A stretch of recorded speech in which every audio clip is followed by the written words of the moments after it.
Bon, mais peut-être que je vais me présenter, puisque mes hôtes, Thomas Lecuy et Edith Hurd, sont tous les deux à deux coins opposés du monde.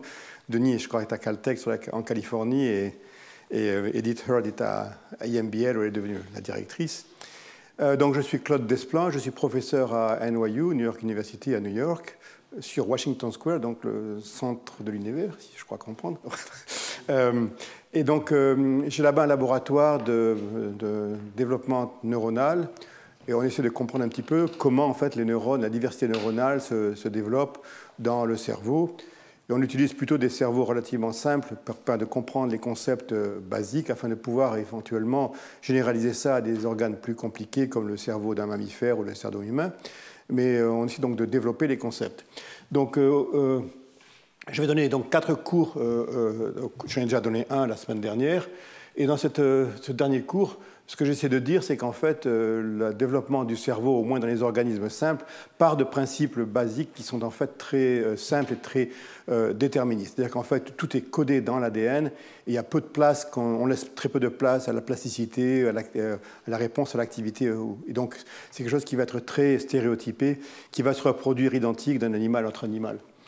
Aujourd'hui, je vais prendre un petit peu le contre-pied de ça en disant qu'en fait, il y a pas mal de contributions aussi de développement stochastique, c'est-à-dire que de développement où on ne peut pas prédire exactement ce qui va se passer. Et donc, c'est des problèmes notamment au niveau des organes sensoriels, où on veut créer de la diversité et qu'on n'a pas assez d'informations au niveau du cerveau pour créer cette diversité. Et dans le troisième cours, en fait, ce que je vais essayer de dire, c'est que maintenant on a un gros problème, parce que si on a un système stochastique à la périphérie et un système central qui est très déterministe, comment on arrive à connecter les deux, puisqu'en fait, ça paraît un petit peu contradictoire. Et donc, dans le troisième cours, j'essaie d'expliquer comment on peut essayer d'arriver à faire ça. Et le dernier cours, qui sera au mois de fin mai, je vais donc essayer de prendre un petit peu ce qu'on sait des organismes de génétique, des organismes modèles, et de voir comment on peut utiliser cette information de fond pour essayer de la généraliser à d'autres organismes beaucoup plus divers, et notamment de voir comment les principes qu'on a développés au niveau de systèmes modèles peuvent être appliqués et peuvent être évolués pour s'adapter aux conditions de vie d'autres animaux. On va se concentrer avant tout sur des systèmes d'insectes, donc comment la vision et l'olfaction peuvent s'adapter pour avoir des systèmes extrêmes, comme par exemple des papillons qui ont une très belle vision des couleurs, ou des fourmis qui sentent très très bien les phéromones. Donc, pour vous rappeler ce que j'ai dit la semaine dernière, donc le système sur lequel on travaille, c'est en fait la drosophile, c'est le cerveau de drosophile, qui est en fait très simple, puisqu'il est en fait en tout de l'ordre de 100 000 neurones par rapport aux 85 milliards de neurones qu'il y a dans notre cerveau humain. Ceci dit, c'est un cerveau qui marche bien. Comme je dis, ils arrivent à voler, on n'arrive pas à faire ça, sans arriver à se taper dans quoi que ce soit, et puis vous essayez de les attraper, vous n'y arrivez pas. Donc un cerveau qui marche très bien, mais qui est malgré tout très simple. Donc 100 000 neurones en tout, les 2 tiers de ces neurones en fait sont dédiés à la vision, puisque c'est un animal très visuel. Et donc ce que vous avez ici, c'est un œil de drosophile qui est fait de 800 facettes. Donc l'animal est capable de voir 800 pixels, et donc il va traiter cette information de ces 800 pixels de façon indépendante dans le cerveau. Donc en fait, ce que je vous ai montré, c'est que vous avez l'œil ici avec ces 800 pixels qui vont être projetés sur différentes couches du cerveau où l'information va être traitée de façon vraiment spécifique. Par exemple, cette couche-là va avant tout traiter de l'information de mouvement, alors que celle-ci va traiter à la fois non seulement le mouvement, mais la forme, les objets et la couleur, la lumière polarisée, etc. Et ensuite, ça va se traduire par une réaction comportementale de la part de l'animal en fonction de ce qu'il a vu à l'extérieur. Donc, ce que j'ai essayé d'expliquer, c'est qu'en fait, c'est un système qui est très stéréotypé dans la mesure où vous avez en fait 800 pixels qui vont être traités de façon fonctionnelle par 800 circuits qui vont exister en parallèle et qui vont être, ces circuits vont être composés par exemple dans la structure la plus compliquée par l'ordre de 100 types cellulaires. C'est-à-dire qu'en fait, chaque circuit, chacune des 800 colonnes va être traitée par 100 types cellulaires. Et donc, ce que j'essaie de vous dire, c'est comment on arrive à décrire tous ces types cellulaires et comment on peut comprendre comment ces types cellulaires se développent. Et donc, par exemple, utilisant de séquençage d'ARN au niveau de cellules uniques. Donc, vous avez ici là de l'ordre de 110 000 cellules qui appartiennent à des différents types cellulaires. Et on arrive à comprendre comment ces cellules sont formées et comment au niveau de l'adulte, mais aussi au cours du développement, ces cellules arrivent à acquérir le réseau génétique qui leur permet transcriptionnel, qui leur permet de devenir ce qu'elles deviennent. J'ai aussi insisté pas mal sur le fait que que ce développement se passe de façon normale, on a besoin d'un système qui soit très stéréotypé. Et en fait, ce que vous avez, c'est des neurones, des stem cells, des cellules souches, qui vont en fait donner naissance, lorsqu'elles se divisent, à toute une série de neurones qui vont être différents au début de leur division et à la fin de leur division. C'est-à-dire qu'au cours de leur vie, elles peuvent se diviser de l'ordre de 50 à 100 fois et elles peuvent produire 50 ou 100 neurones qui sont différents l'un de l'autre. Et j'essaie de décrire comment une série de ce qu'on appelle des facteurs de transcription temporels peuvent arriver à passer de l'un à l'autre. C'est-à-dire que la cellule souche va en fait exprimer un facteur de transcription, puis un autre, puis un autre, puis un autre, puis un autre. Et chaque fois, elle entre dans une nouvelle fenêtre temporelle où elle va produire des neurones différents. Donc un système vraiment très stéréotypé qui nous donne cette structure dont je vous ai parlé avant, qui est en fait tout à fait identique d'un animal à l'autre. La seule chose qui diffère, c'est peut-être sa taille, c'est-à-dire que lorsque les animaux sont mal nourris, ils vont avoir un système plus gros, mais qui va être malgré tout, comment on dit, scaled, adapté au niveau de sa taille. Et donc la taille peut varier, mais la structure elle-même va rester vraiment très identique, avec toujours le même nombre de cellules qui vont innerver un nombre de colonnes qui peut varier. Ce que je vais vous parler aujourd'hui, c'est en fait un système qui est tout à fait différent. C'est en fait un système où le hasard va jouer un rôle important. D'accord? Et je pense que vous connaissez tous cette phrase célèbre. Je suis convaincu qu'en fait, il ne joue pas au dé. Ça veut donc dire qu'en fait, il n'y a pas de place laissée au hasard en nature. L'ADN est là. Et en fait, quand on voit des vrais jumeaux, c'est vrai que vous avez des vrais quadruplés, ils se ressemblent énormément. On a l'impression qu'ils sont tous exactement identiques. D'accord? Donc en fait, c'est vrai qu'on est vraiment ce que notre ADN est. Et il y a une personnalité qui se crée un petit peu par la suite. Malgré tout, on se ressemble beaucoup et on dépend beaucoup de ce que l'ADN est. D'accord? En fait, la personne qui a dit ça, vous savez qui c'est? C'est en fait quelqu'un qui n'avait pas dit trop de bêtises dans sa vie, puisque c'est Einstein. Mais en fait, ce qu'il n'avait pas fait, c'est qu'il avait oublié de lire dans le Talmud, que dans le Talmud, en fait, il y avait une phrase de 2000 ans avant qui disait qu'en fait, tout est prévu, mais en fait, on a toujours la place pour essayer de s'adapter à ce qui se passe. C'est-à-dire que le choix nous est donné en fonction des contraintes qui nous sont imposées. Et en fait, vous allez voir, c'est exactement ce qui se passe, qu'on a des contraintes qui nous sont imposées, mais malgré tout, la vie, la biologie a le choix pour arriver à faire ce qu'il fait. Un très bel exemple, en fait, où mon hôte Thomas Lecuyer, c'est un exemple qui vient de Caltech, Michael Lovitz, qui est en fait ce sont des bactéries que vous avez ici, et ces bactéries sont toutes exactement identiques. Bien sûr, toutes les bactéries se divisent par mitose, il n'y a pas de diversification. Génétiquement, elles n'ont pas le temps d'avoir des mutations, donc toutes ces bactéries sont génétiquement absolument identiques, et pourtant, certaines expriment la GFP, et d'autres n'expriment pas la GFP. En fait, ce système est relativement bien connu. Pourquoi elles expriment la GFP? Pourquoi elles n'expriment pas la GFP? Parce qu'en fait, la GFP est mise sous le contrôle d'un gène, qui est en fait un gène qui est très sensible et qui peut entrer dans une boucle autocatalytique où si on arrive à avoir une certaine limite, au-dessus d'une certaine limite, on arrive à avoir ce gène COMK qui va se mettre à activer la GFP, mais en même temps activer son propre gène. Donc en fait, c'est une boucle d'autorégulation et que soit on l'a, soit on ne l'a pas. Si on l'a, on a la GFP. Si on n'a pas, on n'a pas la GFP. Donc déjà, chez les bactéries, on a un système stochastique qui existe, qui permet en fait d'avoir ce qu'on appelle de jouer au dé, ou de mettre en tout cas un petit peu de mettre ces économies de côté, dans la mesure où si, par exemple, les temps ne deviennent pas si bien, on peut éventuellement avoir des bactéries qui ne se divisent pas beaucoup, qui attendent de différentes conditions. Ils peuvent résister aux antibiotiques ou à des prédateurs. En fait, je me rappelle à une époque, j'avais présenté mes résultats de stochasticité dont je vais vous parler maintenant devant Michael Lovitz et Richard Lozic, qui étaient des fervents supporters des sciences stochastiques. Et Richard Lozic avait conclu son talk en disant, en fait, la stochasticité, ça n'existe que chez les bactéries, parce qu'en fait, il n'y a pas les moyens, le système est beaucoup trop contraint chez les eucaryotes pour faire ça. Donc bien sûr, j'ai sauté au plafond et je lui ai dit, écoute, voir ce qu'on va voir. Et je vais te montrer un petit peu comment en fait on peut voir qu'il a fait de la stochasticité dans le développement des animaux supérieurs et en partie dans les systèmes visuels. En fait, il y avait l'éditeur de Science qui était là dans la salle et qui nous a appris après. Il nous a dit, écoutez, vous deux, vous mettez d'accord, vous écrivez une review. Et je crois que c'est mon article le plus cité sur la stochasticité. Okay. Donc, ça existe chez les bactéries, mais ça existe aussi chez C. elegans. C'est le travail de Corey Barkman, donc le petit ver de C. elegans. En fait, vous avez deux neurones ici, qui sont des des neurones sensoriels qui sont sensibles au sel.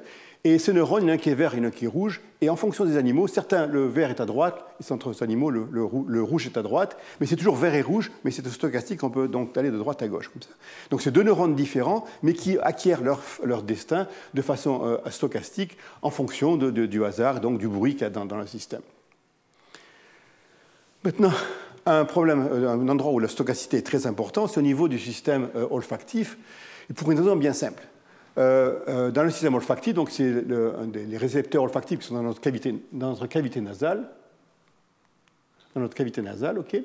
Et ces récepteurs olfactifs, on en a quelques millions, et en fait, ils vont tous exprimer un récepteur et un seul récepteur olfactif. Donc chaque récepteur, chaque cellule, ne va pouvoir détecter qu'un seul type d'odeur, parce qu'il n'exprime qu'un seul récepteur olfactif. D'accord ? Donc, en fait, ce nombre de récepteurs varie énormément. On en a relativement peu, de l'ordre de 350 chez les humains. Il y en a 1400 chez la souris,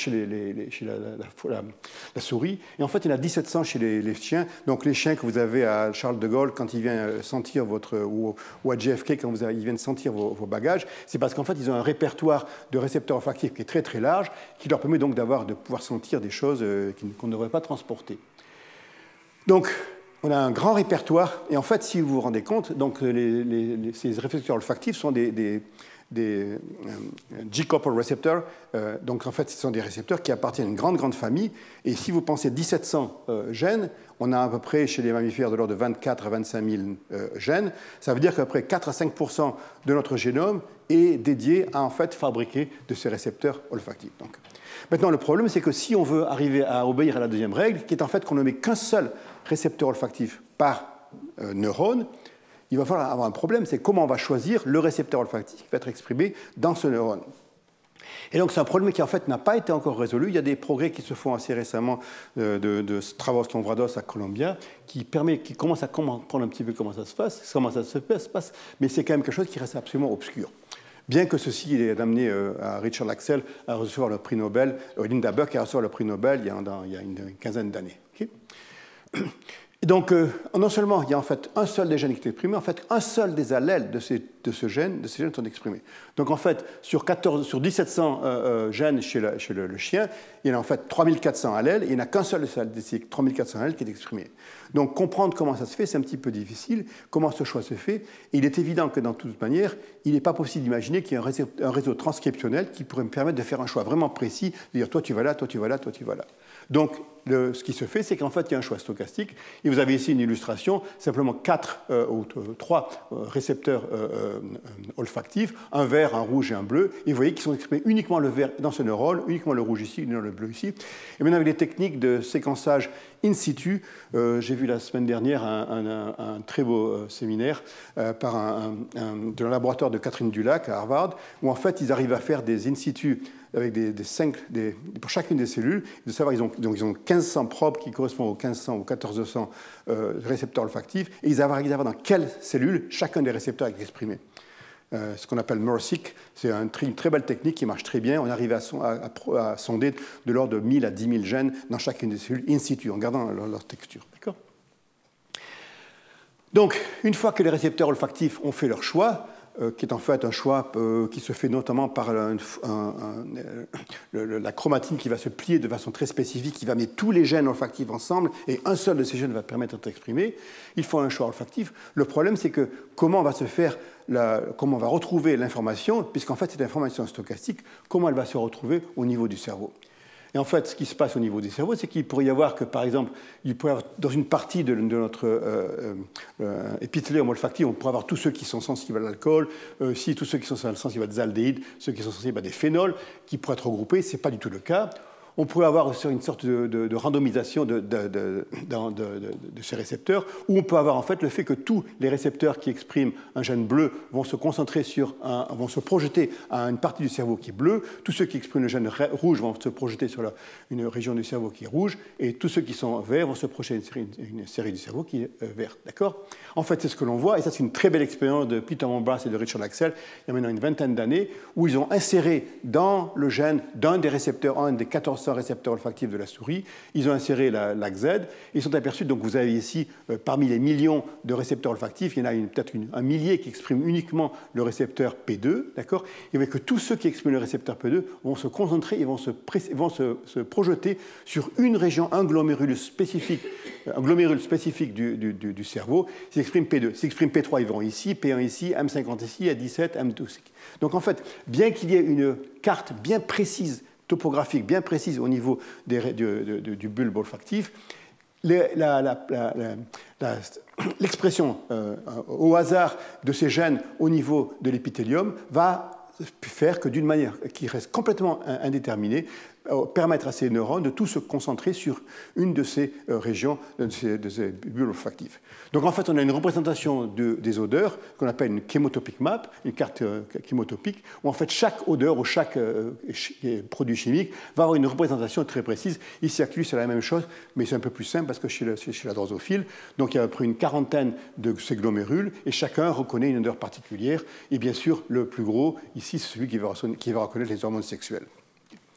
En fait, on ne connaît pas grand-chose à comment cela se fait. La seule chose qu'on sait, c'est qu'en fait, la présence de récepteurs olfactifs à la surface de la membrane est suffisante pour empêcher tout autre récepteur d'être exprimé dans notre cellule.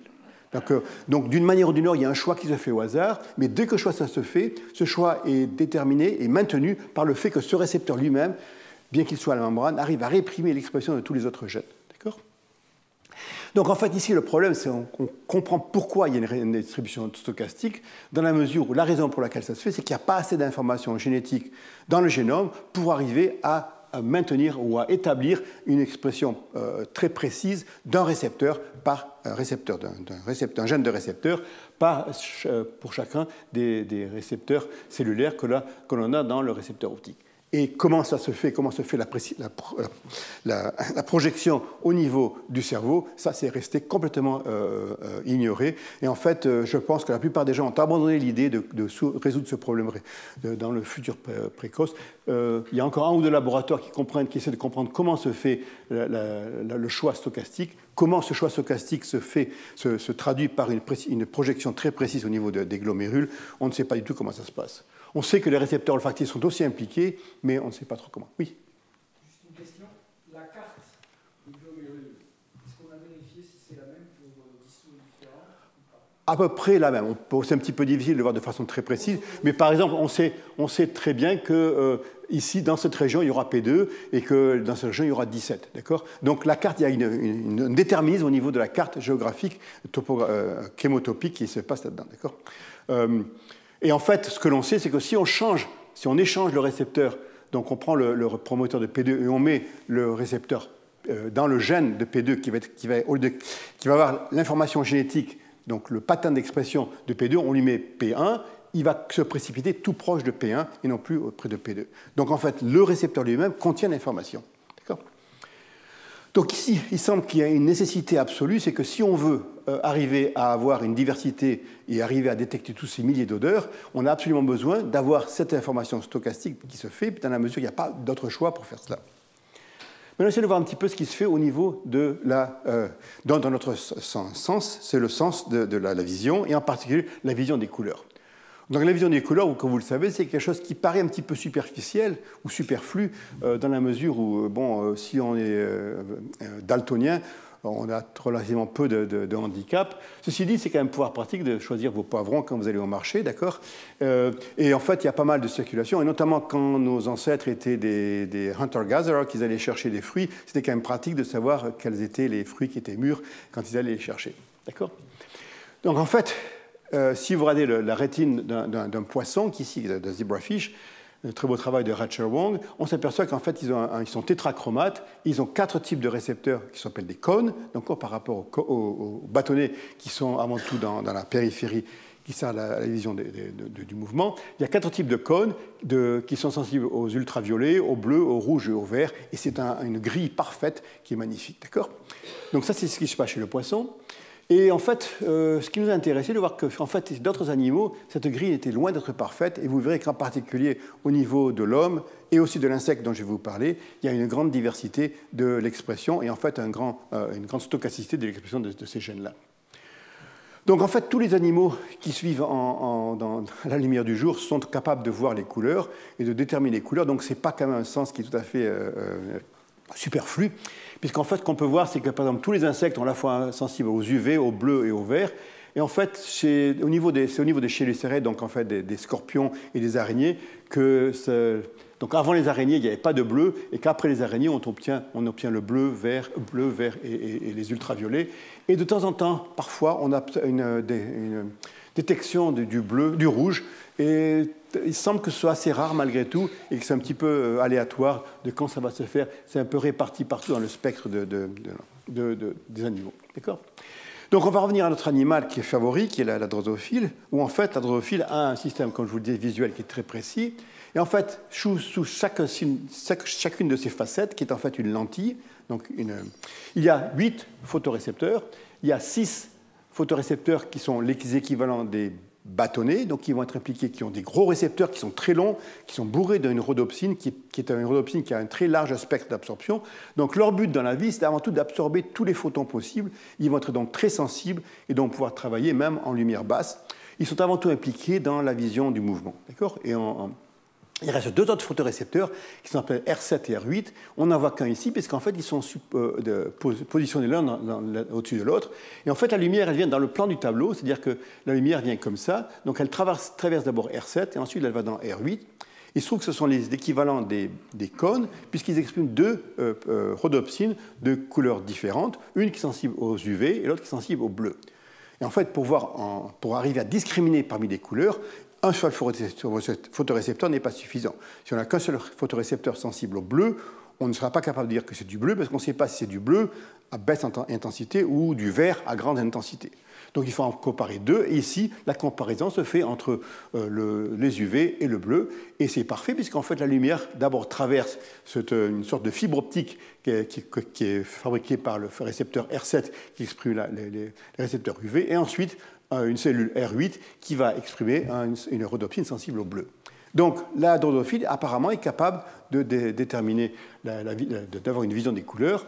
Ceci dit, c'est un petit peu plus compliqué que ça, parce qu'en fait, si on regarde en détail, on s'aperçoit qu'il y a différents types de facettes. Certaines des facettes qu'on va comparer entre le bleu et le UV, et d'autres vont comparer entre un autre type d'UV, plus long UV, et le couleur vert.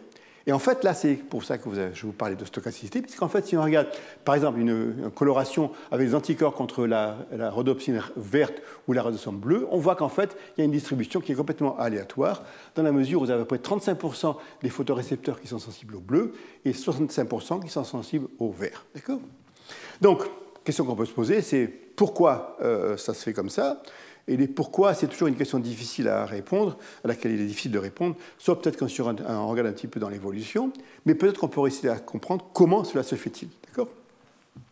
Donc en fait, vous avez dans ce photorécepteur R8, vous avez soit bleu, soit vert, et dans le récepteur R7, vous avez la même chose, soit rhodopsine 3, cet UV, ou rhodopsine 4, qui est l'autre UV, d'accord ? Vous apercevez que vous avez le même type de distribution, de 35-65, où en fait, vous avez donc 2 distributions. En fait, il n'y a pas 2 distributions autonomes. En fait, on trouve toujours que ce rhodopsine 3 est lié avec la rhodopsine 5, ce rhodopsine 4 est lié avec la rhodopsine 6. Donc, ça va toujours quelque chose comme ça. Donc, on a cet UV avec ce vert et cet autre UV avec le bleu.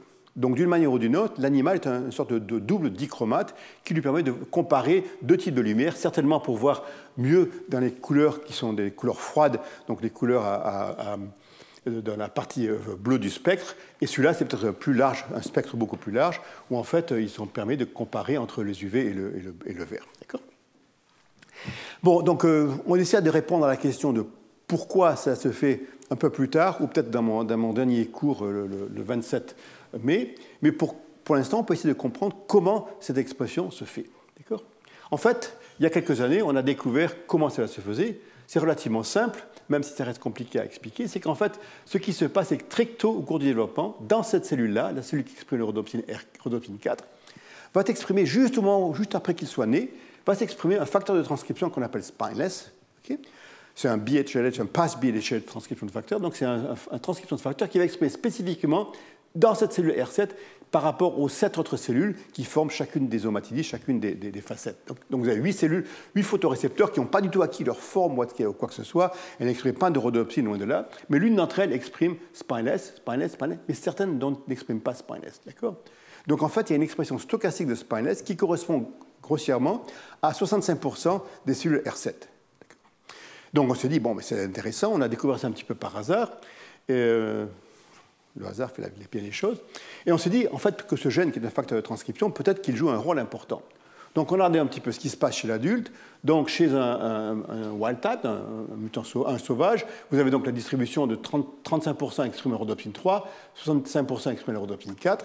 Si on fait une mutation dans le gène spineless, malheureusement, l'animal est mort, mais grâce aux techniques de génétique de la drosophile, on arrive à faire un œil uniquement que l'œil est mutant pour spineless. Et si vous faites ça, on perd complètement la rhodopsine 4, qui est en fait le photorécepteur où est exprimé spineless. Et si on force l'expression de spineless dans tous les photorécepteurs R7, on s'aperçoit qu'en fait tout va exprimer rhodopsine 4. Donc il semble qu'on a une explication très simple, c'est qu'en fait la raison pour laquelle il y a une distribution stochastique de rhodopsine 3 et de rhodopsine 4, c'est simplement qu'en fait il y a une distribution stochastique de l'expression du gène spineless qui fait qu'en fait ce gène spineless va contrôler exactement ce qui se passe en aval, il va contrôler directement l'expression des rhodopsines. En fait, en effet, il contrôle l'expression des rhodopsines, il se lie directement au promoteur de rhodopsine 4, et se lie au promoteur de notre gène, de notre répresseur, qui va lui-même réprimer l'expression de rhodopsine 3. Donc un système très simple, où en fait l'expression stochastique de spineless va permettre l'expression de rhodopsine 4, en absence de spineless, il n'y aura plus le répresseur, donc on va avoir l'expression de rhodopsine 3. Donc on peut dire très bien, on a compris tout ce qu'il fallait, c'est très bien. Il y a un tout petit problème malgré tout, c'est que même si on a compris comment rhodopsine 4 est exprimée de façon stochastique, il y a quelque chose qu'on a oublié de comprendre, c'est comment se fait l'expression stochastique de spineless. D'accord ? Et donc, c'est un facteur de transcription. Donc, comment se fait l'expression de ce facteur de transcription ? Puisqu'en fait, c'est lui qui va contrôler toute la cascade en aval. Donc, ça fait quelques années qu'on a travaillé là-dessus, et on s'est aperçu qu'en fait, l'expression de spineless n'était dictée par personne. Parce qu'on pourrait se dire peut-être qu'il y a quelque chose en amont de spineless qui contrôle l'expression stochastique de spineless.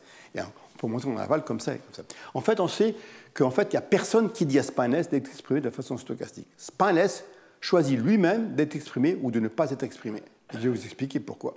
En fait, pour être même plus précis, chaque allèle de spineless dans une des cellules choisit indépendamment d'être exprimé ou de ne pas être exprimé. Donc, comment cela est-il possible ? En fait, c'est possible grâce à deux approches successives. En fait, chaque allèle de spineless va prendre une décision d'être activé ou de ne pas être activé, donc une expression au hasard.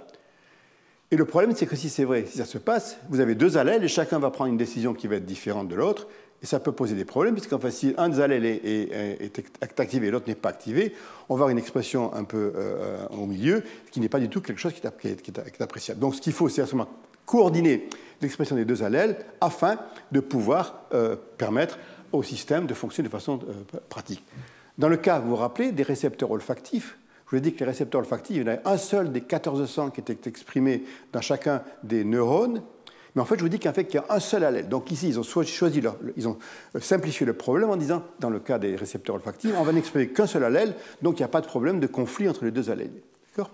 Un peu comme dans le système immunitaire aussi. Dans le système immunitaire, il n'y a qu'un seul des allèles qui est exprimé pour les immunoglobulines, qui permet donc d'éviter qu'une cellule B n'exprime deux anticorps différents. Donc on va commencer à voir un petit peu comment se fait cette décision. Donc on a un petit peu regardé au gène de spineless, c'est un assez gros gène de l'ordre de 60 à 84 kilobases. Il y a un promoteur, d'accord, bien sûr, et il y a en jaune, ce sont les exons, donc les exons. Et en fait, on a donc commencé à regarder un petit peu ce qui se passe là-dedans. On a découvert un petit élément dans le premier intron de spineless qui, lorsqu'il est attaché à un promoteur de base, arrivait à exprimer la LAC-Z dans toutes les cellules R7. Donc c'est bien, parce que c'est dans les cellules R7, là où elles doivent être exprimées, mais le problème, c'est que dans toutes les cellules R7, et donc ce n'est pas du tout stochastique, donc il faut essayer d'imaginer un système qui permettrait à cette expression dans tous les R7 d'être réprimée dans une sous-ensemble de cellules R7. En fait, en disséquençant, on a réussi à comprendre ce qui se passait, quels étaient les silenceurs, ce qui permet de rendre silencieux l'expression de R7 dans une partie. Et en fait, on peut donc cartographier le gène, s'apercevoir qu'en fait, on a après 60 kb sont suffisants pour reproduire l'expression de spineless dans les cellules R7.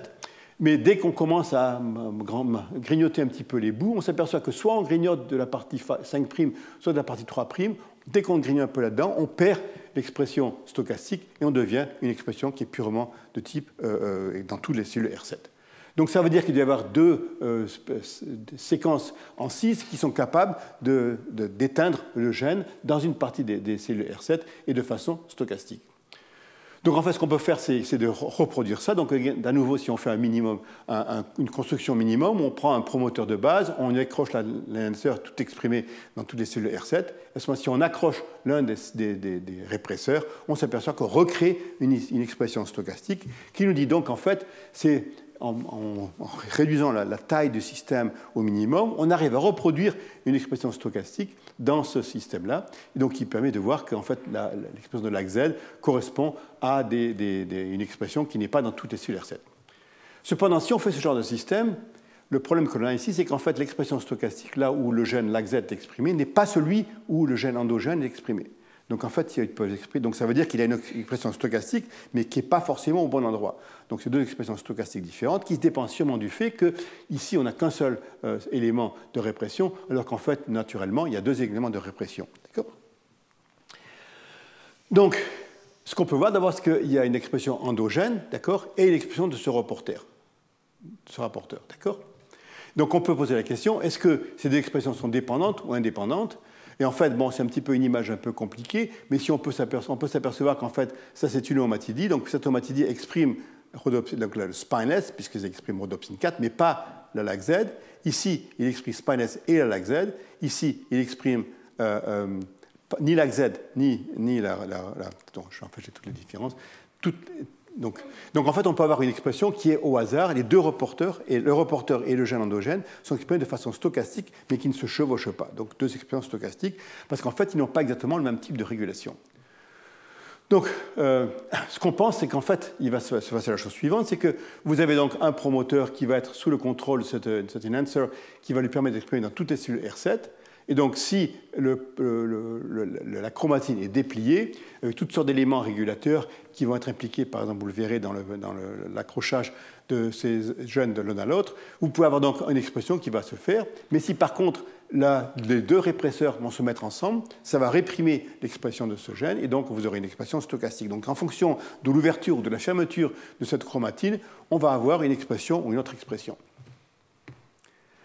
Tout ça, c'est très bien, comme je vous le disais, mais il y a un problème, si chacun, ça se fait au niveau de chacun des gènes, donc qu'est-ce qui va se passer si, en fait, on a deux expressions qui sont en conflit entre les deux allèles de spineless.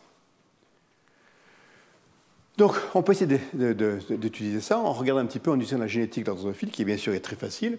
Donc, si on a deux allèles de spineless, chacun s'est exprimé à leur fréquence naturelle. Dans ce cas-là, 67%, vous apercevez une expression très robuste. 67% des cellules R7 expriment spineless de façon très robuste. Et elles expriment spineless. C'est-à-dire qu'il n'y a pas, c'est soit l'un ou l'autre, c'est bleu ou c'est rouge, c'est pas entre les deux. D'accord ? Donc, une expression très robuste. Maintenant, on peut savoir, est-ce qu'il y a une expression qui est monoallélique ? Ce qu'on peut faire, c'est maintenant le faire prendre un gène spineless qui est mutant, d'accord, où en fait il n'y a pas d'expression ou très très peu d'expression parce que l'activateur est très réprimé. Donc en fait ce qui se passe, c'est que très très peu d'expression de l'ordre de 3%. D'accord ? Bon, très intéressant, mais pas plus que ça. Mais ce qu'on va faire, c'est qu'on va mettre un hétérozygote, on va prendre un de ces allèles qui est exprimé dans très très peu de cellules et le mettre en transe sur une déficience. D'accord ? Donc il n'y a rien de l'autre côté. Et on a encore moins d'expression, parce qu'en fait, il n'y a qu'un seul des allèles qui marche, donc on n'a pratiquement pas d'expression de spineless là-dedans. D'accord ? Ce qui devient intéressant, c'est que maintenant, ce qu'on va mettre en transe, c'est non pas une déficience, une délétion, mais en fait un gène spineless qui a le gène, la séquence les séquences de promoteurs normales, mais qui n'a pas qui ne produit pas de protéines actives. D'accord ? Donc c'est un gène qui est un nul, puisqu'il n'y a pas de protéines actives qui soit produit. Et malgré tout, malgré ça, on s'aperçoit que même si on a un gène qui n'est pas actif du tout, d'une manière qui est un petit peu difficile à comprendre, cette partie régulatrice apparaît activée l'autre, le gène actif qui pouvait permettre de produire une phase codante jaune active.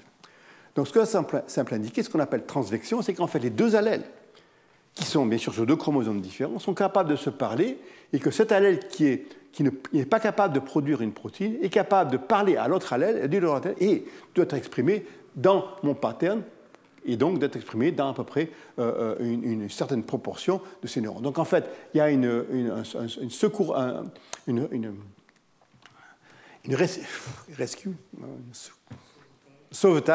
sauvetage de ce mutant-là par l'autre mutant. Deux mutants donc il y a un système qu'on peut expliquer en fait chez la drosophile. Mais chez la drosophile, c'est peut-être pas quelque chose qui est très courant, c'est qu'en fait, chez la drosophile, les deux chromosomes sont en fait appariés l'un à l'autre. Donc les deux chromosomes 3 sont appariés, les deux chromosomes 2 sont appariés, les deux chromosomes X sont appariés, ce qui rend peut-être les choses un petit peu plus faciles à comprendre. Comment, si les gènes sont appariés, on peut avoir deux allèles qui se parlent, qu'il n'y a pas quand même de grand chemin à faire pour pouvoir se parler.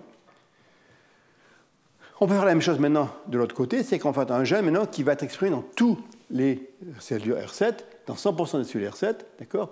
Et on va le mettre à travers une déficience, et dans ce cas-là, il va être exprimé dans 100% des cellules R7. Mais si en trans, on met la même chose, le même gène qui était mort, qui n'avait plus de phase codante, ce gène mort maintenant qui va atténuer l'expression du gène spineless qui est exprimé dans 100%, l'atténuer de telle sorte qu'il n'est plus qu'une moyenne qui est entre l'expression normale de 65-70% et l'expression à 100% qu'on avait dans le mutant. Donc ça veut dire qu'en fait, vous avez un système où les deux allèles constamment se parlent l'un à l'autre et sont capables de se réguler. Donc ce qui se passe, ce que l'on pense qu'il se passe, c'est que les deux allèles se parlent l'un à l'autre et en fait, chacun va prendre une décision qui va être autonome, et ensuite ils vont revenir ensemble et vont dire OK, mais on va soit décider ensemble d'être on, ou soit ensemble d'être off. En fait, je vous disais que les deux allèles étaient en fait que les deux chromosomes des drosophiles sont en fait appariés. En fait, même si on bouge ce gène ou ce gène-là sur un autre chromosome, ce phénomène se passera quand même. On arrivera toujours à avoir un appariement entre les deux, dans la mesure où en fait, il y a des séquences régulatrices qui sont en amont, qui sont capables de se trouver même à grande distance dans le nuage, de se trouver l'un à l'autre, de s'apparier et d'arriver à avoir cette régulation. Donc on commence à comprendre de mieux en plus, de plus importante, et Edith Heard en particulier a montré ça de façon très brillante, comme quoi le chromosome avait vraiment une structure organisée où en fait différentes régions du noyau sont capables de se parler. Ici on voit qu'en fait on a des régions spécifiques qui sont capables de se parler pour un but bien précis de coordonner l'expression de ces deux allèles de spineless afin qu'ils arrivent à prendre une décision bien précise. Si c'est vrai, ça voudrait dire qu'en fait si on regarde sur un chromosome ces deux allèles, ils devraient être normalement appariés, on devrait voir qu'un seul point. Et ça, donc on pourrait penser que ces deux allèles ne sont pas comme ça. En fait, ils sont toujours appariés l'un à l'autre. Et en fait, si on regarde précisément, ça c'est le travail d'un ancien de mes postdocs, Robert Johnson, qui est maintenant à son propre laboratoire à Hopkins. Et en fait, vous apercevoir que chacun des noyaux a pratiquement toujours un seul point, et non pas deux points qui devraient être incorporés. Donc c'est une sonde pour le gène spineless. Cette sonde montre en fait qu'il y a un seul point de spineless qui correspond donc au fait que les deux allèles sont appariés l'un avec l'autre. On a quelques petits exemples de signaux. Pour être précis, même si c'est vrai ici, on n'arrive pas à avoir une corrélation entre ceux qui sont exprimés ou ceux qui ne sont pas exprimés. Donc, quelle que soit la situation, les deux allèles sont toujours l'un avec l'autre en se parlant en trans. Okay. Donc, ça, c'est chez la drosophile. Mais bien sûr, ce qui nous intéresse malgré tout, c'est ce qui se passe un petit peu chez les animaux supérieurs, par exemple chez l'homme. Or, chez l'homme, si on regarde notre rétine, et ça c'est une image qu'on appelle d'optique adaptive, c'est des principes qui sont utilisés par les gens qui regardent un petit peu les étoiles. En fait, il y a pas mal de perturbations dans l'atmosphère, donc ils envoient, pour arriver à avoir des images claires des étoiles, ils envoient un signal dans l'atmosphère qui revient immédiatement, et en fonction des perturbations, il y a des micro-miroirs qui sont capables de s'adapter, de permettre à ce que l'image soit beaucoup plus précise. Donc on fait la même chose, on envoie un rayon laser sur notre cornée, qui est toujours déformé, qui a beaucoup de déformités, et en fait on arrive à voir très précisément ce qui se passe derrière. Donc ça c'est une photo d'un patient qui est en fait vivant. Les couleurs sont en fait artificielles, mais on sait qu'en fait, en fonction de la réponse de la lumière qu'on rend, il est vraiment bleu, vert et rouge. Donc, ce qu'on s'aperçoit ici, c'est que c'est au niveau de la fovea, donc au centre de l'œil, la partie de l'œil que vous utilisez à l'heure actuelle pour vous regarder au tableau. Ce qui se passe là, c'est que en fait, vous avez toutes sortes de photorécepteurs, mais qu'on ne peut pas prédire quel photorécepteur va être rouge, vert ou bleu. D'accord ? Donc je vais essayer d'expliquer pourquoi c'est comme ça, et là, dans ce cas-là, on sait relativement bien pourquoi c'est comme ça, ou en tout cas, on a un modèle pour faire utiliser ça, mais la manière dont vous allez comprendre, c'est non seulement pourquoi, mais comment est-ce que ça se fait aussi, d'accord? Bien sûr, si vous perdez la capacité d'exprimer l'un de ces photorécepteurs, par exemple, si vous obtenez vous perdez votre récepteur au rouge, vous verrez que si vous allez sur votre marché, vous aurez du mal à juger de la qualité des fruits, parce qu'en fait, vous serez daltonien, d'accord? Et donc, il y a toutes sortes de daltonie qui existent en fonction de la perte des photorécepteurs bleus, rouges ou verts. Et donc, la question de savoir comment ça se fait et pourquoi ça se fait, d'accord? Pour comprendre comment ça se fait, il faut en fait revenir un petit peu en arrière au niveau des singes. D'abord, si je reviens en arrière au niveau du poisson, vous vous rappelez les poissons? Les poissons avaient cette belle rétine, très magnifique grille de 4 types de photorécepteurs en UV, bleu, rouge et vert. Et en fait, ce sont des tétrachromates, ils voient très très bien la couleur. Ceci dit, je vais vous faire une histoire évolutive un peu caricaturale. Lorsque les poissons sont sortis de l'eau et sont devenus des mammifères sur Terre, ils arrivaient sur Terre alors que la Terre était en fait gouvernée par les dinosaures. Les mammifères sont restés donc très petits et en fait n'ont perdu et ont vécu la nuit. Et quand on vit la nuit, les cônes ne sont pas très fonctionnels. Ceci dit, on a donc perdu notre vision des couleurs. Donc la plupart des animaux, des mammifères, ne voient pas du tout les couleurs. Donc le toréador qui voit le taureau qui voit la cape rouge, en fait, il voit quelque chose qui bouge devant ses yeux, il ne voit absolument pas le rouge. Votre chat, votre chien, ne voit absolument pas les couleurs, d'accord? Les souris de laboratoire, en fait, ce sont des animaux qui sont pratiquement aveugles, en tout cas, ils ne voient pas les visions des couleurs. Maintenant, au niveau des singes, et en particulier des singes donc, par exemple, les souris n'ont que 2 types de couleurs. Ils ont soit un bleu, soit un vert. Donc, ils sont dichromates, mais c'est une très, très faible répartition. D'accord? Par contre, chez les singes du Nouveau Monde, qui sont en effet des singes qui sont plus distants de nous, ce que vous avez, c'est que vous avez un gène pour le bleu et vous avez un gène qui va être vert. Mais en fait, il y a 2 allèles qui sont dans la population. Des fois, cet allèle est un allèle vert, des fois, c'est un allèle rouge. Donc, chez un animal donné, il y a soit le bleu et le vert, soit le bleu et le rouge, sauf si cet animal était hétérozygote, et qu'en fait, il peut avoir à la fois un allèle vert et un allèle rouge. D'accord? En fait, le problème là, c'est que si en fait, vous aviez un gène bleu, un gène vert et un gène rouge, mais ça, c'est le même gène, sauf ces 2 allèles différents, il est fort possible que ces 2-là vont être exprimés en même temps, et donc on aura un problème, puisque le photorécepteur va à la fois voir le vert et à la fois le rouge, ce qui n'est pas possible, puisqu'en fait, ça ferait un récepteur qui serait hybride.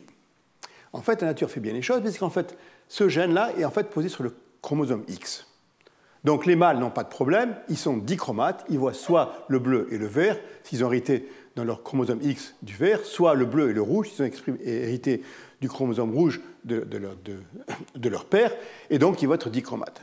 Par contre, les femelles vont avoir 2 allèles, l'allèle vert et l'allèle rouge, qui ne peuvent pas exprimer dans la même cellule, puisqu'en fait, ça poserait un problème.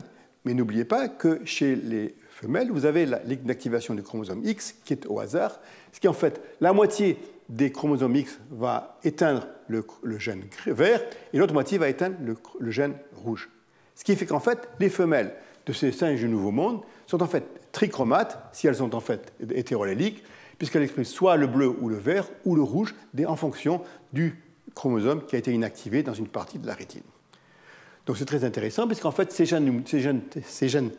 singes du Nouveau Monde ont une trichromatie qu'ils ont acquis, mais uniquement chez les femelles. En fait, il y a un papier intéressant que j'ai lu, c'est que lorsque ces singes vont dans la forêt pour aller chasser, pour aller trouver des fruits, ils s'arrangent toujours pour prendre avec eux une femelle qui est hétérozygote, qui ont ces 2 gènes, puisqu'en fait, elle a une meilleure vision des couleurs, elle arrivera à voir quels sont les fruits qui sont mûrs. Donc, bon, maintenant, ce qui se passe chez les singes du Nouveau Monde, c'est un petit peu différent. Chez les singes du Nouveau Monde, vous avez donc la même construction, mais maintenant, ce qui s'est passé, c'est qu'en fait, il va y avoir une duplication du gène vert. Okay, oups.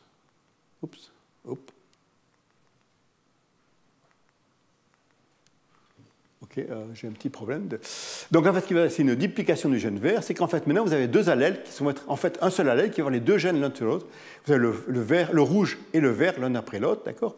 Et qu'en fait, la nature a oublié de dupliquer la région de contrôle de ce gène, ce qui fait qu'en fait, la région de contrôle va soit parler au vert, soit par les hauts jaunes que je n'ai pas là, ce qui fait qu'il va y avoir une exclusion entre ces deux types de coloration. Ce qui fait que même si c'est sur le chromosome X, même si c'est un mâle, le mâle va soit choisir d'exprimer le rouge, soit d'exprimer le vert qui est ici, parce que en fait, la partie promotrice ne peut choisir que l'un ou l'autre.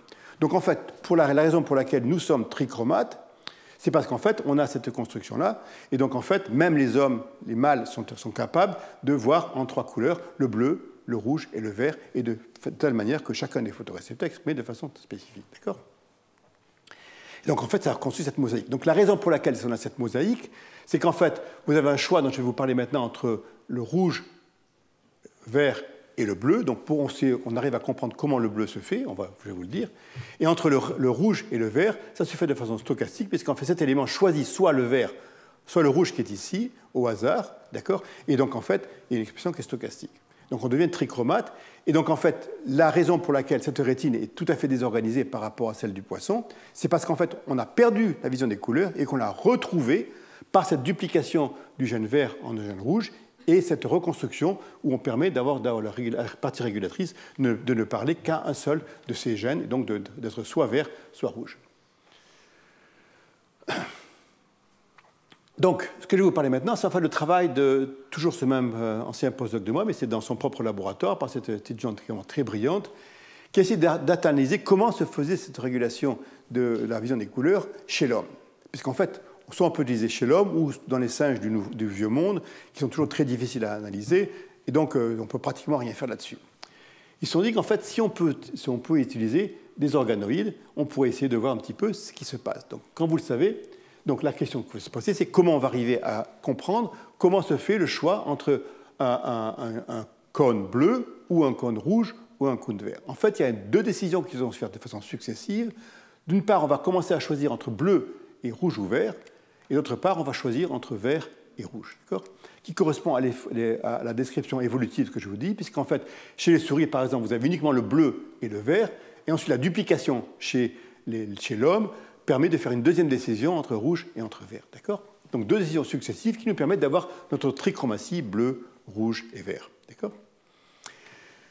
Donc il était pratiquement impossible de faire quoi que ce soit chez l'homme, puisque pour des questions techniques. Et il y a quelques années, Yoshiki Sasai, qui est un scientifique de Kobe au Japon, a présenté la manière de faire des rétines in vitro. C'est-à-dire qu'ils prennent des cellules souches, ils les différencient en neurones, et ensuite ils les poussent dans une certaine direction pour devenir des rétines. Et on a des rétines, des yeux qui poussent donc devant nous. Et ces rétines sont magnifiques, elles ont vraiment tout, vous allez voir tous les photorécepteurs. Il n'y a pas trop de rétines ganglioncelles qui ne résistent pas très longtemps, mais des rétines qui sont vraiment organisées, qui ressemblent vraiment à des rétines humaines. Et donc on peut maintenant essayer d'utiliser in vitro, commencer à analyser comment ces rétines se développent. Vous êtes sûrement au courant que Yoshiki Sasai a une fin un petit peu dramatique, puisque à la suite d'un scandale qui s'est passé au Japon de falsification de données dans un domaine des cellules souches, Yoshiki, qui était le patron de cet institut, s'est suicidé, s'est pendu dans l'escalier de son institut. C'est un peu triste, à la mesure c'est quand même quelqu'un qui avait fait un travail magnifique. OK. Donc, comment cela fonctionne ? On prend des cellules souches, et ces cellules souches peuvent être n'importe quoi. Elles peuvent soit des cellules souches humaines qu'on provient du fœtus avorté, mais ça peut être aussi des cellules iPS qu'on peut donc dédifférencier à partir de cellules de n'importe quel tissu humain. Donc, on peut prendre ça de n'importe quel patient, et on peut arriver donc à prendre des tissus d'un patient, les différencier et les faire pousser. Et ensuite, on va les pousser à devenir des cellules nerveuses en mettant les facteurs de croissance qui sont appropriés pour qu'elles se développent d'un côté nerveux. C'est un petit peu de la cuisine, c'est un petit peu du hasard, c'est un petit peu de la chance, mais ça marche relativement bien. Et donc, ces cellules vont se développer de façon spontanée en cellules nerveuses. Et on peut les pousser soit à devenir des organoïdes de cerveau. Il y a commencé à avoir des organismes de cerveau qui sont tout petits, des organismes humains relativement, qui sont vraiment bien avec des couches de cerveau, etc. Mais on peut aussi les pousser à devenir des rétines. Donc en fait, vous avez ici des rétines qui commencent à se développer. Donc on peut par exemple prendre une coupe optique qui va en fait devenir une rétine, qui va s'invaginer et va avoir toute la structure d'une rétine avec tous les photorécepteurs, toutes les cellules qui sont normalement dans une rétine. Donc ici, c'est la tête qu'elles ont. Donc une rétine, ça paraît très joli, mais en fait, sur ce qui se passe, au niveau des cônes, par exemple, vous avez une distribution de cônes bleus et de cônes verts. pour des questions techniques, on n'arrive pas à distinguer entre les cônes rouges et les cônes verts parce que la différence entre un cône rouge et un cône vert, c'est uniquement l'expression de la rhodopsine rouge et de la rhodopsine verte qui se ressemblent énormément. Je crois que 3 ou 4 acides de différence. Donc on n'arrive pas à avoir d'anticorps qui sont capables de distinguer entre ces deux. Donc pour l'instant, la seule manière d'arriver à voir si c'est bleu ou rouge ou vert, c'est de faire des transgènes et non pas de faire des anticorps parce qu'on n'arrive pas à le voir comme ça. Donc vous voyez que très bien que cette rétine va commencer à produire toutes sortes de photorécepteurs, des cônes, et ces cônes soient soit bleus, soit verts, et c'est à peu près la bonne proportion. D'accord ? Ce qui permet que là, on a dans notre incubateur des rétines 291 jours. Ça veut dire que c'est des rétines qui ont déjà pratiquement 1 an. Et ça pousse sans antibiotiques. Donc c'est des expériences qui sont assez délicates à faire, qui sont très longues à faire, mais qui malgré tout donnent des résultats assez surprenants. Puisque maintenant on peut manipuler ces cellules-là, on peut en faire ce qu'on veut, on peut faire du CRISPR, on peut faire des mutations, on peut les traiter avec des hormones, on peut faire exactement tout ce qu'on veut. Et donc, ce qu'on peut voir aussi, c'est de voir comment ça se développe au cours du temps. Et on s'aperçoit qu'il y a une chose très intéressante, c'est qu'en fait, au bout de 5 mois, on n'a que des cônes bleus, mais si on attend un petit peu longtemps, on commence à voir l'apparition de cônes verts, et plus tard, on a une prédominance, une prépondérance de cônes verts rouges, enfin des cônes verts rouges entre les deux. D'accord ? Donc on récapitule vraiment ce qui se passe au cours du développement, et c'est pratiquement le développement normal d'un organisme, d'un fœtus humain, puisqu'en fait, comme vous le savez, les cônes se développent tard au cours du développement. En tout cas, la vision des colonnes, c'était tard au cours du développement. Donc on peut faire des graphiques, c'est toujours le travail de Bob Johnson. Et donc au début, on n'a pratiquement pas de vert, puis les bleus arrivent, et ensuite les verts commencent à s'accumuler, et commencent à s'accumuler jusqu'à ce que chez l'adulte, au bout de pratiquement 1 an, on arrive à avoir la proportion entre bleu et vert in vitro dans notre incubateur. Donc, d'expériences chez le poisson avaient indiqué que le récepteur à la thyroïde était capable de distinguer entre les bleus et les verts rouges. Donc, ce qu'ils sont amusés à faire, de voir un petit peu, est-ce qu'on peut manipuler in vitro, dans ce test tube, la présence de récepteurs de thyroïde, et voir un petit peu si ça peut avoir un effet. D'accord ? Donc, si on enlève le récepteur de la thyroïde, qu'est-ce qui va se passer ? Donc, on fait un CRISPR chez des cellules qui peuvent être n'importe quel individu, donc qui peuvent être des cellules iPS qui sont dédifférenciées, qui ont été induites de devenir des rétines. On peut faire donc une mutation du récepteur de la thyroïde. Et ce dont on s'aperçoit, c'est qu'en fait, c'est qu'au lieu d'avoir une rétine qui contient à la fois des récepteurs, des cônes bleus et des cônes rouges et verts, on a uniquement des cônes bleus, qui correspond au fait qu'en fait, le récepteur de la thyroïde, la thyroxine, est capable est nécessaire pour amener à la formation de ces cônes verts que l'on trouve un petit peu plus tard au cours du développement. D'accord ? Donc en fait, le problème, c'est qui est-ce qui régule l'expression du récepteur de la thyroïde? Bien sûr, c'est les hormones thyroïdiennes, en particulier T3, qui a donc 3 iodes sur la molécule de thyroxine. D'accord ? Et le problème, c'est que, donc, ce qu'on peut s'imaginer, c'est que peut-être un petit peu tard au cours du développement, on va avoir l'expression, la production de T3, de l'hormone T3 thyroïdienne, qui va donc permettre de transformer maintenant les bleus en verts, ou en tout cas de faire que les prochains photorécepteurs cônes qui vont se produire vont être verts et non pas bleus. En fait, si on traite ces explants, c'est pas des explants, ces organoïdes avec de l'hormone thyroïdienne, on s'aperçoit qu'on transforme pratiquement tout le monde en cônes verts, qui correspondent en fait au fait que la régulation se fait certainement par l'intermédiaire de l'hormone thyroïdienne. Ceci dit, on a un petit problème ici, c'est qu'en fait, on est dans une boîte de pétri, et dans une boîte de pétri, il n'y a pas d'hormone thyroïdienne, enfin, il n'y a pas en tout cas de glande thyroïdienne. Donc, s'il y a une régulation, c'est certainement pas au niveau global, au niveau systémique de la production de thyroxine par la glande thyroïdienne, puisqu'en fait, tout se passe ici en l'absence totale de glande thyroïde. Donc la question, c'est qu'est-ce qui régule la production de T3 ? Et donc en fait, il y a pas mal de biochimie qui a été faite. Et en fait, il y a donc 2 hormones thyroïdiennes, T4 et T3, qui doivent être produites soit du milieu d'incubation, soit qui est produit localement, on ne sait pas trop. Et il y a une enzyme, qui est une dionidase, qui en fait enlève les iodes de ces molécules et va donc les rendre inactives. Et si on regarde un petit peu ce qui se passe au niveau de la présence des déionidases dans ces organoïdes, on s'aperçoit qu'en fait, les déionidases sont exprimées très tôt au cours du développement. Donc en fait, la raison pour laquelle il n'y a pas d'hormone thyroïde active et que le récepteur thyroïdien n'est pas actif, qui permet de la production de cônes bleus, c'est simplement qu'il y a un excès de cette dionidase qui en fait détruit toutes les hormones thyroïdiennes T3 et T4 qui peuvent être présentes. Très bien, d'accord? Et donc, ce qu'on s'aperçoit, c'est qu'en fait, en la présence de cette hormone dionidase, très tôt, il n'y a plus d'hormone de production de T3, on produit donc avant tout des cônes bleus. Maintenant, comment arrivons-nous à donc produire des hormones qui permettent le développement des cônes verts? Simplement, c'est qu'il y a une autre enzyme qui est la dionidase 2, qui, elle, va enlever l'un des iodes de l'hormone T4 pour la rendre active comme T3. En fait, T4 est une sorte de pré-hormone dans la mesure où elle est très peu active. T3 est beaucoup plus active que T4. Donc la présence de l'enzyme dionidase 2 serait capable de transformer T4 en T3, le rendre actif, et de façon de pousser le système vers le développement des cônes bleus et verts. Et en fait, si on regarde quand est-ce que la dionidase 2 est exprimée, c'est parfait, puisqu'en fait, la dionidase 2, vous voyez, elle est exprimée, elle va grimper au cours du temps, elle va se produire, et donc permet de transformer tout ce qui est présent en T4 et en T3, et donc de permettre la production de cette hormone qui va permettre la production des cônes bleus et verts. D'accord ? Et donc, ça permet, grâce à cette présence de dionidase 2 tard au cours du développement, de produire des cônes bleus ou verts. Donc ça vous donne une idée un petit peu de la puissance de ce type d'organoïdes. Ce qu'on arrive maintenant à produire, c'est qu'en fait, on peut utiliser...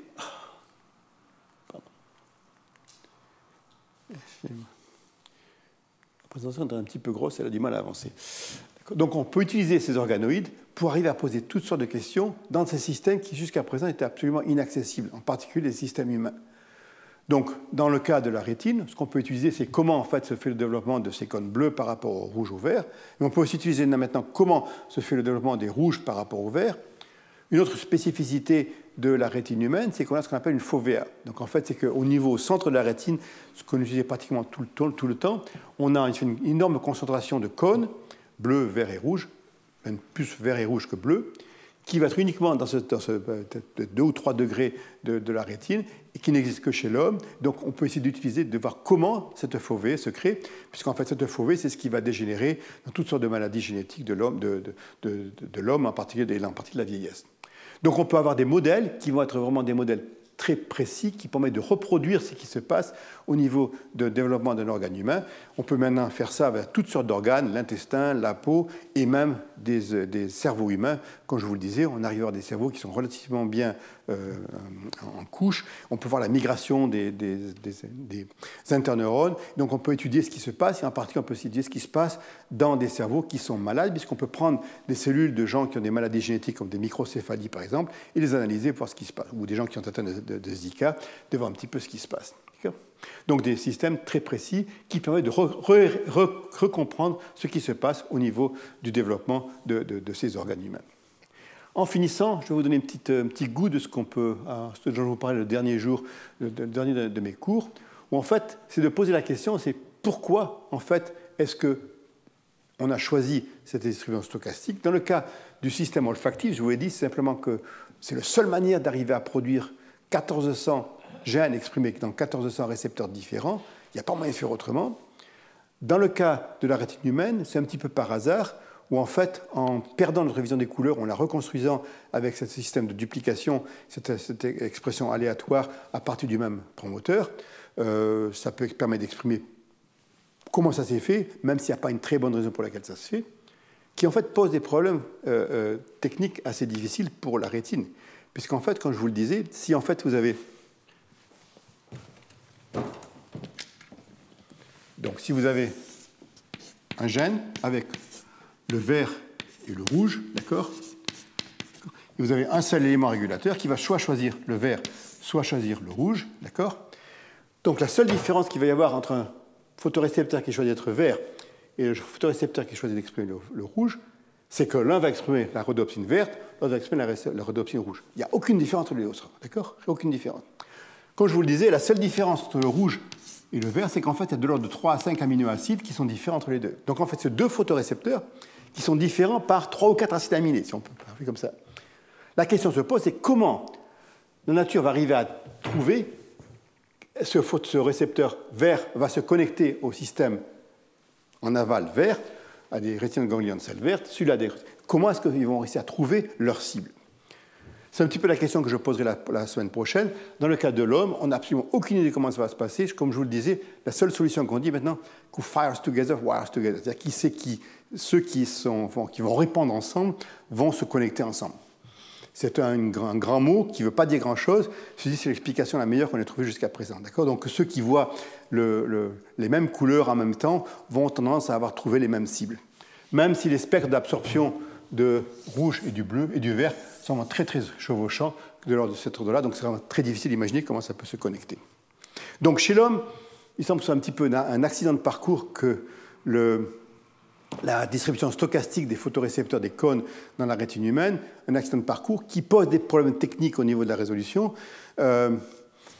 Ceci dit, le cerveau est quand même très plastique et capable de s'adapter à ces situations. Et la plus belle expérience qui a été faite, c'est qu'en fait, on a pris un singe du Nouveau Monde, donc un singe qui est dichromate, et on lui a mis le cluster humain, on l'a rendu trichromate en utilisant le même système ici, on a transplanté ça par des transgénèses. Et ces singes sont devenus trichromates. Ils sont capables de voir en trichromatie, même si leur cerveau n'était pas vraiment adapté à avoir de la trichromatie. La même chose a été faite chez la souris. On a rendu des souris trichromates et elles sont apparemment capables de discriminer parmi les couleurs. Donc ça veut dire que d'une manière ou d'une autre, un système, une réponse sensorielle qui n'était pas prévue dans le programme de la souris ou du singe du Nouveau Monde est capable de se créer et d'arriver à fonctionner, même s'il n'avait jamais été prévu pour ça. En conclusion, ce que je voulais vous dire, c'est que chez les insectes, je vous ai parlé de la drosophile, qui a cette magnifique distribution stochastique de photorécepteurs dans sa rétine. Et là, il n'y a pas de raison précise pourquoi il y a ce spineless. Et en fait, cette distribution stochastique est extrêmement bien conservée. On la trouve chez pratiquement tous les insectes. Et donc, on peut se dire qu'en fait, on ne comprend pas très bien pourquoi. Et en fait, j'ai parlé à pas mal de gens, de physiciens, de biologistes. Il n'y a jamais personne qui a réussi à trouver une explication pourquoi une distribution stochastique pouvait se faire, dans la mesure où c'est un choix binaire. Donc, ce n'est pas très compliqué de faire une distribution déterministe, puisqu'en fait, un choix binaire, c'est très facile à faire d'un point de vue génétique. Donc, pourquoi ça se fait comme ça, on ne le sait pas trop. Donc, l'explication qui pouvait, c'est qu'en fait, vous savez, les mouches sont un petit peu bêtes, peut-être qu'elles ne savent pas faire une distribution déterministe au niveau de la rétine. Donc, on se posait presque la question, et un jour, il y a quelqu'un qui m'a envoyé un email. C'était en fait un ingénieur qui travaillait qui construit la boîte de vitesse du 787. D'accord, donc quelqu'un qui n'a rien à voir avec... Ça vole un petit peu, mais en fait, ça vole bien même. Et donc, il construit ça, mais le soir, il aime bien prendre des photos d'animaux dans son jardin à partir des insectes. Et un jour, il m'a envoyé cette photo. Il m'a dit, Docteur Desplan, écoutez, je sais que vous êtes intéressé par la distribution stochastique des photorécepteurs chez les insectes. Je trouve que ça, c'est un petit peu un contraste à ce que vous dites, puisqu'en fait, c'est une mouche que je trouve dans mon jardin qui s'appelle une Dolichopodidae et qui est tout sauf stochastique. C'est qu'en fait, vous avez des rangées de rouge, vert, rouge, jaune, rouge, jaune, rouge, jaune. Il y a une petite erreur là, mais c'est pratiquement parfait. D'accord ? Donc, en effet, les mouches sont capables de faire une distribution déterministe très précise. Donc, on s'est dit, on a un petit peu sauté au plafond. J'ai dit, c'était très intéressant. Et ça fait peut-être même 3-4 ans maintenant. Et pratiquement toutes les semaines, il m'envoie des photos d'animaux. C'est comme quoi le travail de biologie, de sciences naturelles, ne se fait plus maintenant subventionné par le CNRS. Il se fait subventionné par des volontaires qui aiment faire ça, qui font ça pour leur plaisir. Donc, on a regardé un petit peu dans l'œil de cet animal. Donc ça, c'est la distribution stochastique de l'œil de drosophile, et ça, c'est celle de cette Dolichopodidae. Et vous voyez, c'est toujours les deux, la rhodopsine bleue et la rhodopsine verte. Vous voyez très bien qu'elles sont distribuées cette fois-ci de façon tout à fait déterministe. En fait, on a un rang de domatidie vert, un rang bleu, un rang vert, un rang bleu, un rang vert, un rang bleu. Et en fait, pour ceux qui connaissent un petit peu comment l'œil de drosophile se développe, j'en ai parlé un petit peu la semaine dernière, vous savez que ça se développe comme une vague de différenciation qui va de la partie postérieure à la partie antérieure. Et en fait, il semble que chaque fois que la vague avance, elle dépose un rang vert, un rang bleu, un rang vert, un rang bleu, un rang vert, un rang bleu. Et on est très intéressé à savoir comment cette régulation se fait. Et ce qui se passe en fait, c'est que spineless, le gène dont je vous ai parlé, qui était stochastique ici, est déterministe ici. Donc en fait, il a une régulation totalement différente. Il a perdu sa stochasticité. Il est devenu tout à fait déterministe. Et on est vraiment très intéressé de comprendre comment ça se fait. Seul problème ici, c'est un petit peu difficile de faire pousser ces mouches. On a pas mal de difficultés à les trouver dans la nature et de les garder dans le laboratoire, ce qui freine un petit peu les choses. Donc je vais terminer ici. Donc ça, c'est Mathias qui avait tout le travail sur Spineless dans le laboratoire, qui a été repris en main par Bob Johnson quand il est dans mon laboratoire. Maintenant, il est tout seul. C'est lui qui a fait tout le travail avec son étudiante Chiara sur les organoïdes. Et donc, je voulais lui rendre crédit. Et donc, c'est donc le travail qui se fait maintenant. Merci.